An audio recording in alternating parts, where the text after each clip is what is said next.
దేవుని పరిశుద్ధ నామానికి మహిమ కలుగాక.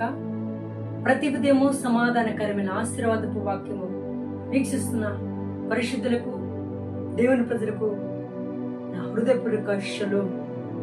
ఎలా ఉన్నారు ప్రియ సంగమా? బాగున్నారా?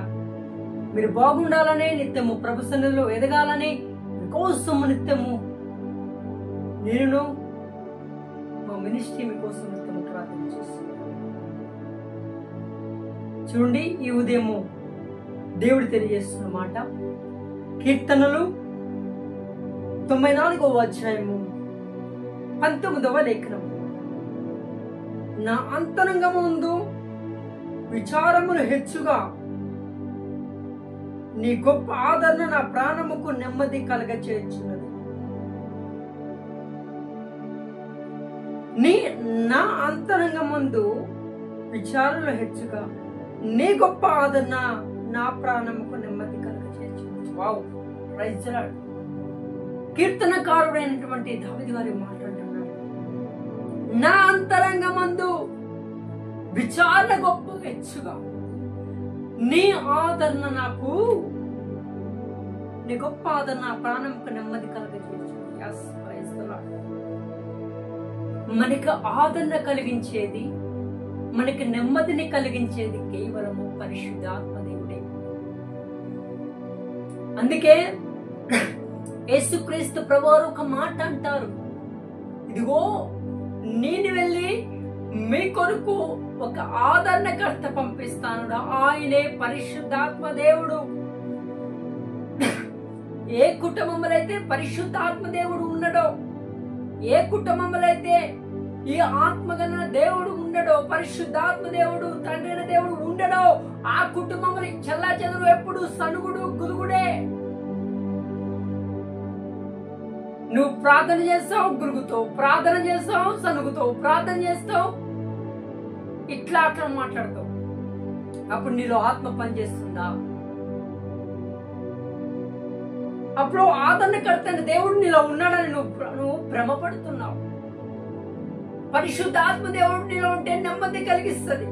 పరిశుద్ధాత్మ దేవుడు నీలో ఉంటే సమాధానంగా ఉంటావు. పరిశుద్ధాత్మ దేవుడు ఉంటే తగ్గిపో ఉంటది.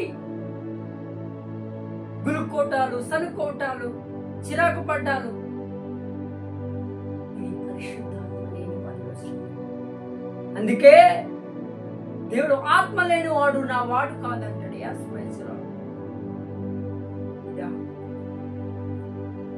నీ కుటుంబంలో ఒడిదుడుకులా, నీ కుటుంబంలో గొడవల, నీ కుటుంబంలో ఆందోళన, నీ కుటుంబంలో క్షమాపణ లేని సమయమా, నీ కుటుంబంలో నెమ్మది లేని సమయమా, నీ కుటుంబంలో ఒకరంటే ఒకరి పడట్లేదా, నీ కుటుంబంలో భేదాలు కలుగుతున్నాయా అంటే ఆదరణకర్త కుటుంబంలో లేడు. ఆ ఆదరణకర్తను స్వీకరించి, ఆ ఆదరణకర్తని ఆహ్వానించి, ఆ ఆదరణకర్తని జ్ఞాపకం చేసి ఆయనకి నెమ్మదిని కలుగజేస్తాడు, సమాధానము కలుగజేస్తాడు, తృప్తిని అనుగ్రహిస్తాడు. సేవకుడివే, సేవకురాలివే, సనుగుతావు, గులుగుతావు, చిరాకు పడతావు, మళ్ళీ ప్రార్థన చేస్తావు.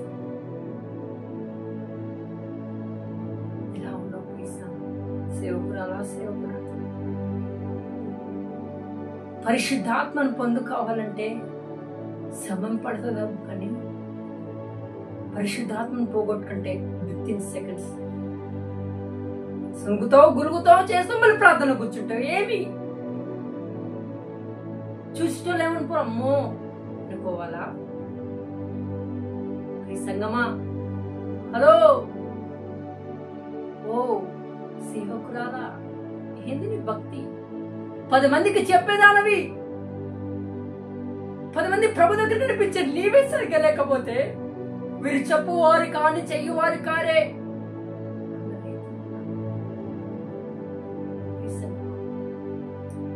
సంఘముతో చెప్పవలసిన సేవకురాలా, నీవు ముందుగా సరైన ఆధారకర్తలో లేవు, ఆ పరిశుద్ధాత్మ నడవడికలో నీవు లేవు.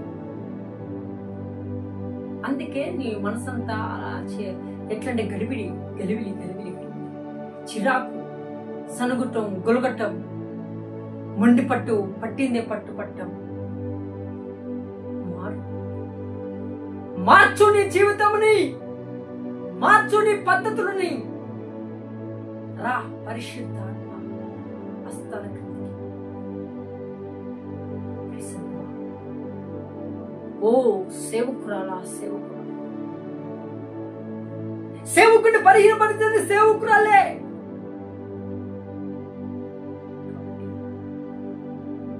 ఎప్పుడో పురాతన కాలంలో చెప్పారు, ఆదమ్మ అని తప్పుద్రోలకు నడిపించింది అబ్బా. ఈనాటికి అదే జరుగుతుంది. అంటే పరిశుద్ధాత్మ నడవడికలో లేరు సేవకురాలు. నీకు నెమ్మది కావాలంటే, నీకు మనశ్శాంతి కావాలంటే, ఓర్పు కావాలంటే ఆ ఆదరణకి ఆయన పరిశుద్ధాత్మ దేవుడు. కాబట్టి బిడ్డ, దీని విషయంలో ఆదరణ లేక నెమ్మది లేకుండా పరిశుద్ధాత్మ దగ్గరికి రా, ఆయన ఆదరించబోతున్నాను. కాబట్టి వాక్యాన్ని పట్ల నెరవేర్చమంటున్నాండి. ప్రార్థించుతాం. జీవంగల తండ్రి, మహాపరిశుద్ధాత్మడా, నీ పాదములకు వందనములు స్తోత్రం. ఈరోజు ప్రభువా, ఎంతమంది అయితే ఆ నెమ్మది లేక, ఆదరణ లేక, దిగులుతో, వేదనతో ఉన్నారు, ఆ బిడ్డలకు నెమ్మది, ఆదరణ కలిగించి ఈ నామం మహిమమైన వాడకం యేసుక్రీస్తు నామమున తండ్రి. ఆమేన్.